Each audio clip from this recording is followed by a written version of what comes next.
Kendall, and I was just interviewed by Keith Andrew, and he's amazing. So easy to talk to, and he does his homework, and he's great, and I really am inspired by him. He's a good guy.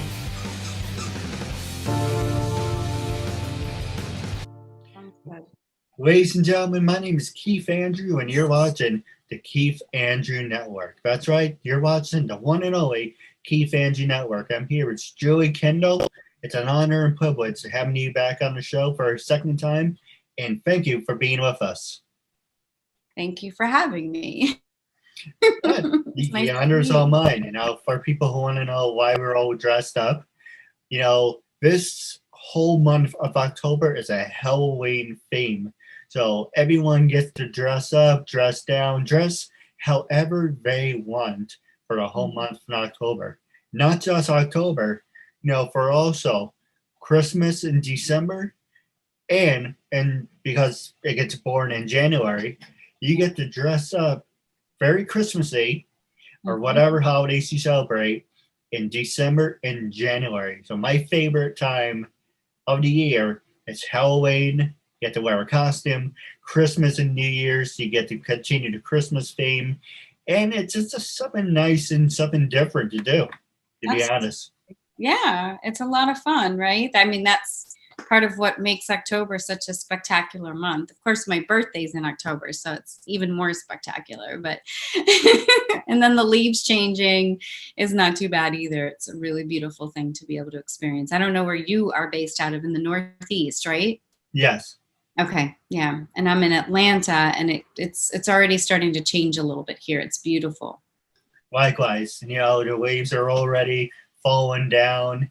Hey, a couple of weeks, unfortunately, it's going to be dark about 4 o'clock. That's the only downside. That's the only part that I don't like either. But what are you going to do? It's the way it is, right? No, we got to roll with it. Find the joy in it. Well, let's say fall back an hour, spring ahead. Yeah. So for an example, for people who don't know what the expression is, fall is, instead of it, you know, being 6 p.m., it's actually 5. And in spring, instead of 6, it's actually 7. Right. But with that being said, you know, normal conversation, you can say anything you want, talk about anything you want to, and let's jump right into it. Okay, let's do it. Let's do it. So the first question I want to ask is, tell our audience a little bit about your background and how you came to do what you do now. Well, what do you think I do now? Well, the last time I checked, you were a professional actress. I know, I'm just teasing you. I'm just kidding. I'm in my 17th year of acting. I started when I was 2. No, I'm just kidding. I'm a little older than that.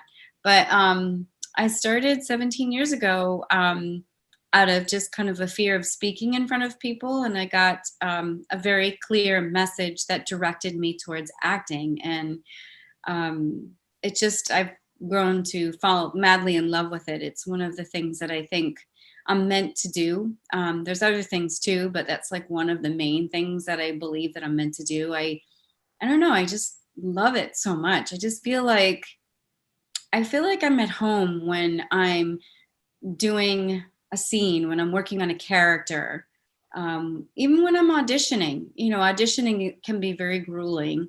You know, you probably don't know much about the auditioning process, but the auditioning process is really difficult. It's possibly more difficult than actually being on set, because you are not having someone to act off of. You don't really have a scene partner. So you're creating everything out of imagination, basically. So there's nothing, you know, like sometimes I'll have an audition as a doctor, and I'll be like in an operating room, and I'm not in an operating room, and I don't have nurses and doctors handing me equipment and stuff like that. And I have to pretend and create it as if it's really happening. So, I mean, it's got a lot of that childlike essence to it, which is really beautiful. Like how we used to play house when we were kids, and let our imaginations go. So in that regard, it's lovely, but it can be very humbling. But I have grown to absolutely love doing it. And I have gotten so much more comfortable and confident in my performances. I'm so sorry about that. My dog sees other dogs and she goes crazy. Yeah, I just have learned to fall in love with it. I can't get enough of it, to be honest with you. No, absolutely. Now, here's a question that you probably get a lot. What makes you different than the competition? I don't really believe in competition. I think we're all different. I think what makes me different is me. The one thing that I've learned, and this was the hardest thing to learn, is they're not looking for someone to pretend to be someone else. They're looking for someone to be themselves as someone else. So I know that sounds a little bit strange, but that is absolutely the truth. So if I live and abide by that, then there is no other person that's like me. I'm uniquely me. The way that I pronounce things, the way that I move my head, the way that I feel about things, is totally different than anyone else. So I think the only competition is yourself. I think it's just, competing with the messages in your head that tell you you're not good enough, or you're not this enough or that enough, or, all those messages that we got from, our years of being alive, from the people that we're surrounded by, that we believed. So when you stop believing those messages and you start just listening to yourself and trusting yourself and believing in yourself, then there really is no competition at all. No, absolutely. The one thing I struggle with is, you are your own worst enemy. But you don't have to be.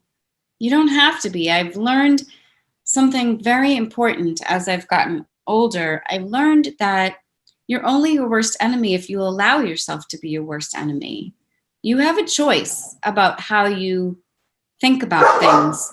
We have so little control over anything in life, but the one thing that we have control over is our thoughts. Our thoughts, we have control over what we choose to believe is true or not true, or good or bad, or, any of that. That's our own choice. So when you say you're your own worst enemy, in actuality, you are if you want to allow yourself to be, but you don't have to be. You can be your very best friend. You can be your best advocate. You can be, anything and everything you want to be when you stop listening to, those words that really aren't true, that we're programmed to believe.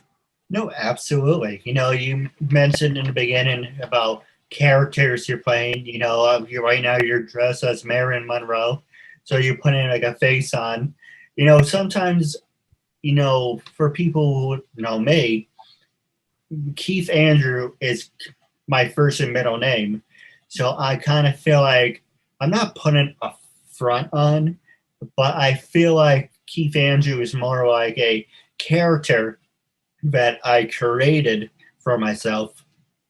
Mm-hmm. But it's still you. Yes.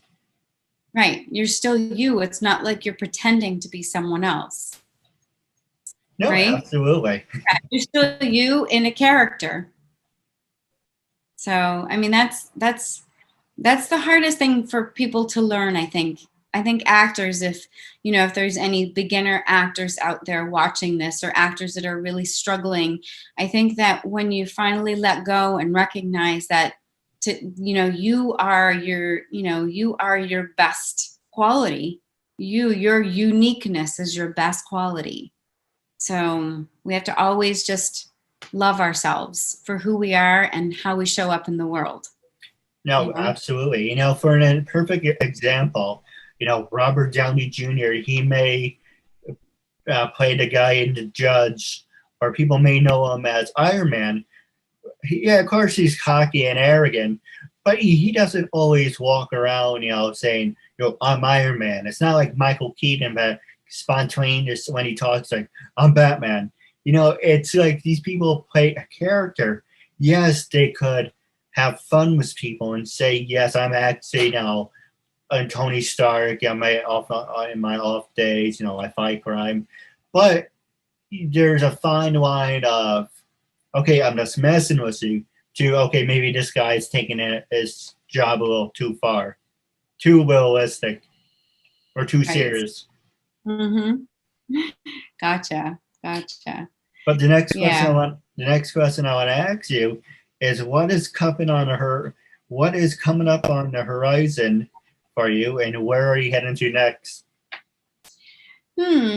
Well, let's see what's coming up on the horizon. It has been a very different kind of time because the studios were basically shut down. So I just started getting a lot more auditions and waiting, like I'm excited about the opportunities of what's coming. But I don't have any concrete answer for you as far as like with acting, like what is coming up, because I just did a slew of things. And I will tell you, my favorite thing to share is that I am on the #1 show on the networks right now, which is really cool. What's that? I thought you were talking about me.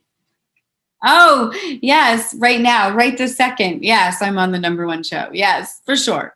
But other than this, aside from this, I'm on the #1 show called Cobra Kai, which is really exciting. So I had 2 television debuts in 1 month, last month, which was amazing. September was amazing. And then a number of the films that I did, the short films that I did, are in festivals, and those have gotten recognition in festivals, and they're getting into more festivals, and that's been really cool. So, with acting, like I haven't booked anything that I can share yet, but like in 10 minutes from now, that could change. So. No, absolutely. We're going to take a quick commercial break, and when we come back, I'm going to talk to you about your acting career.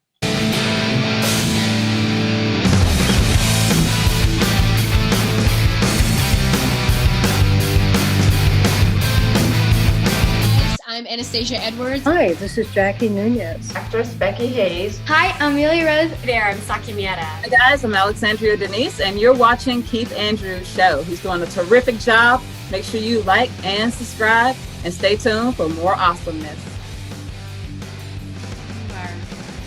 Ladies and gentlemen, welcome back to the Keith Andrews Network. It is episode 740, and here's a good friend of mine, Ms. Kendall. It's great to see you again after all these years. And one thing, you did jog my memory during our interview, because I was thinking about you. And the reason I was thinking about you is, out of all the episodes I ever did, I don't know how you got 23K out of all 740 episodes. Okay, 740 episodes. You're the only one that got 23K, and that's amazing. And that says a lot about you. I guess. Wow, that is cool, actually. Well, it's so funny because that was like 3 or 4 years ago, right? Season 2, let's see, I started in 13.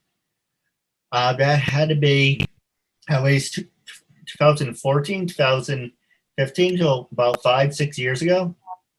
Wow, 5 years ago. Yeah, that sounds about right. Wow, cool. I like it. Because this year, go ahead. I'm sorry. No, I love knowing that that many people were touched. Were inspired to watch, and also that tuned in for whatever reason. I don't remember what your preface was for me being on the show. Maybe it was something you said that inspired people to watch. But I'm going to be honest, one of my favorite things in the world to do is to inspire people, because I feel like we all need inspiration. It can be a challenging life. There's a lot of things that are thrown at us, constantly. And I feel like, my mission is to do my best to inspire people to be their best, to do their best in life. I like to take big chances, big risks. I believe with big risks come big reward. And I'm also learning something really important on the heels of that.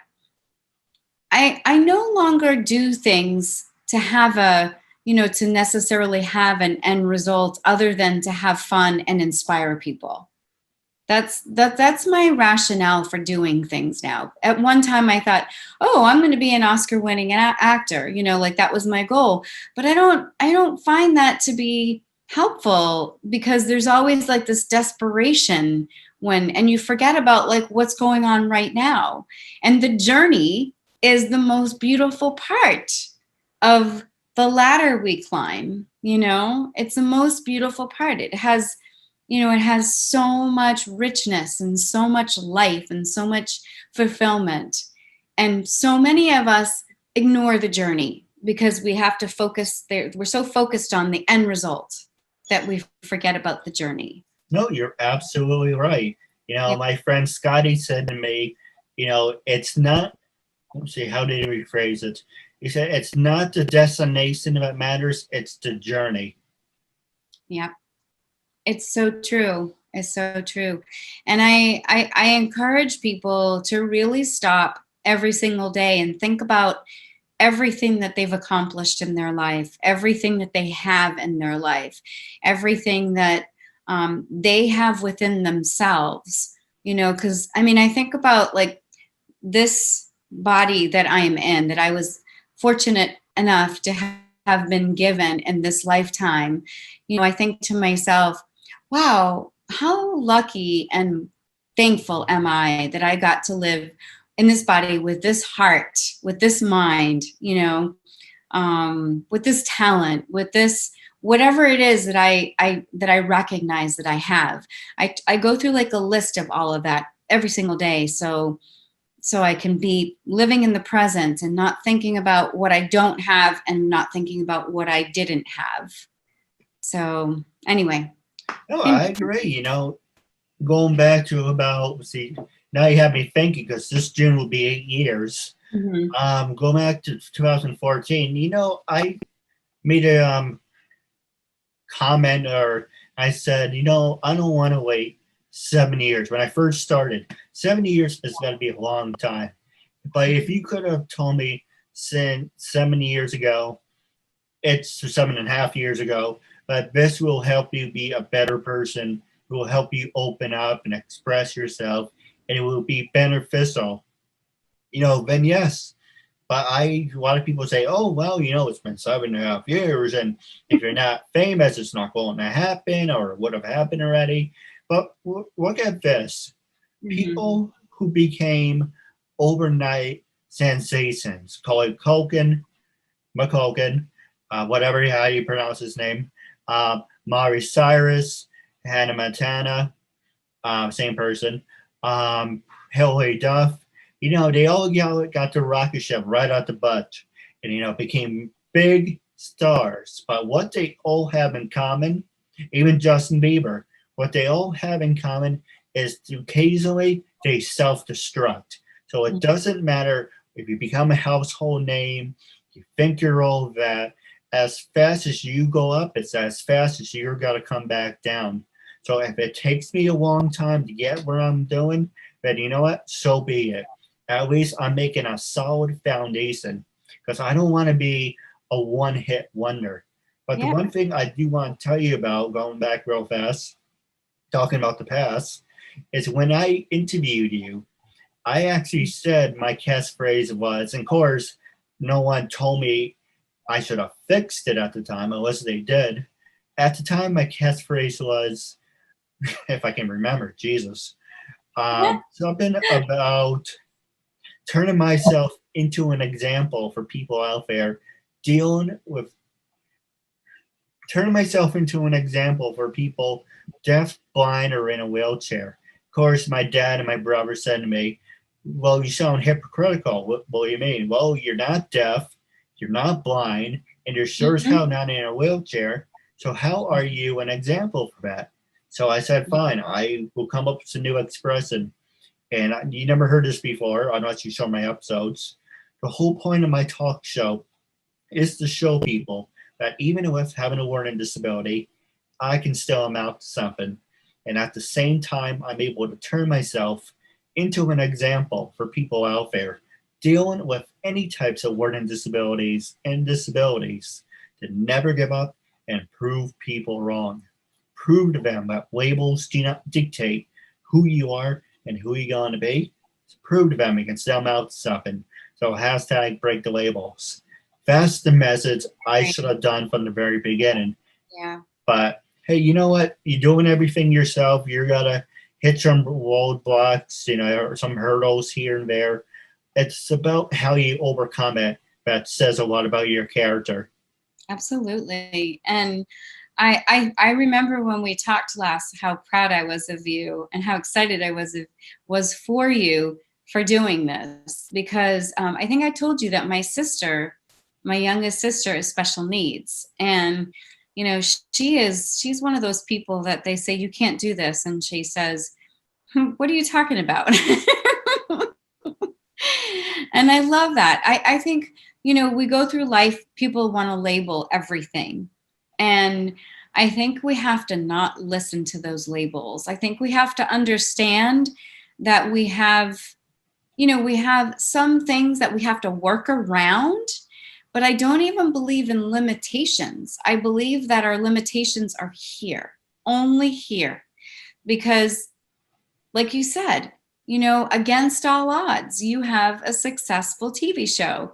I'll never forget, there was a story that was circulating around about a woman. This always comes to me whenever I'm feeling like deflated or stuck or anything like that.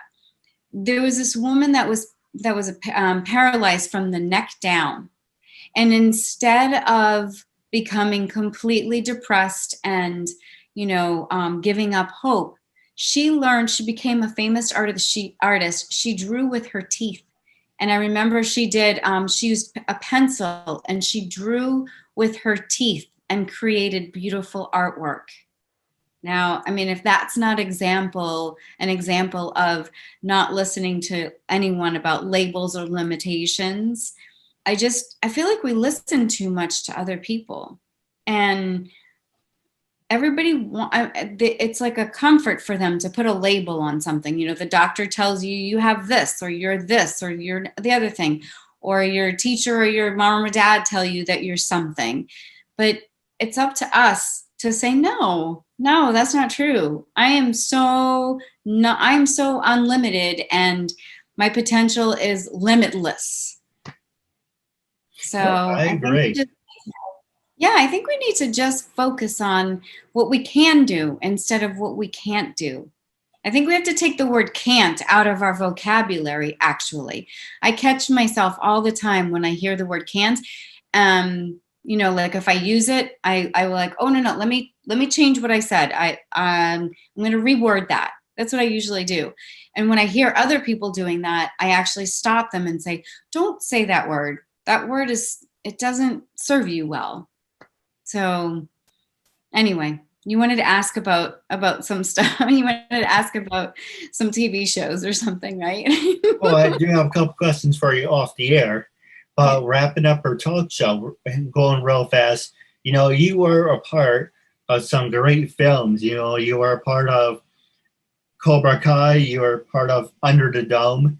Even though my sister hates the opening scene when the cow gets cut in half. I don't know why that's even in the introduction. It's a more mentally disturbed than anything. It's dramatic. It makes you, the drama. It's like seeing an accident. You don't want to look at it, but you can't help but look at it. No, absolutely. And you also were in, looking up real fast, you were in Run Stickly. Oh yeah, but that wasn't a TV show. The TV shows I was in If Loving You Is Wrong. That's the Tyler Perry TV show. Under the Dome, Cobra Kai, Your Worst Nightmare. There's a whole bunch more. I just can't think of them right this second. But Burn Notice you were in. I think I talked to you about that. Yes, we did talk about that. But the one that's the most exciting is Cobra Kai, because that's on Netflix, and it's the #1 show in the world right now. So It's super exciting. oh, Cobra Kai is really good. And while on subject, are you good friends with Margaret Macchio? Oh, Ralph. No, he wasn't in my episode with me. His opponent from the Karate Kid was in the scene with me. Johnny was his name. Everybody was like kind of mad at Johnny because he was not really a nice guy. But he was actually, I have to be honest, one of the nicest people I've ever met. And his role in Cobra Kai is so powerful. I mean, aside from his role, the messages in that show are very powerful. I don't know if you've had a chance to watch it, but really profound life messages in that show. And he really, personally, is such a nice guy, Johnny. His name is William Zabka, but he's such a nice guy. So I didn't get to meet Ralph Macchio, just met William. Well, if you could put a good word in for me, I would really appreciate that. Okay, for sure. But wrapping up our talk show, how can people follow you on social media? And when I approached you for a second time to be a guest on my talk show, what made you say yes, and how do you compare the first to the second? Oh, okay. So first answer was, how do people find me? So on Instagram, it's very easy. I am Julie Kendall. It's the same on Twitter. I am Julie Kendall. And on Facebook, I think it's Julie Kendall Star. I think those are the only 3 platforms that I'm on. And what's different about this time versus last time? I think we're both different. We're in such a different place in our life. You have, proven to really excel at what you're doing. You're so comfortable in your skin. You're just kind of like, you're in the zone. I've had, 5 more years of acting in Atlanta, being on my own as a single woman, and learning so much more about myself as an actor and as a human being, a single woman. And I don't know, it's just, we're both in different places in our life, and we can only get better from here, right? It just keeps getting better. No, absolutely. Now, I do have a couple questions for you off the air. Okay. But wrapping up the interview segment, it was a real honor and privilege having you as a guest, and I'm looking forward to part 3 down the road.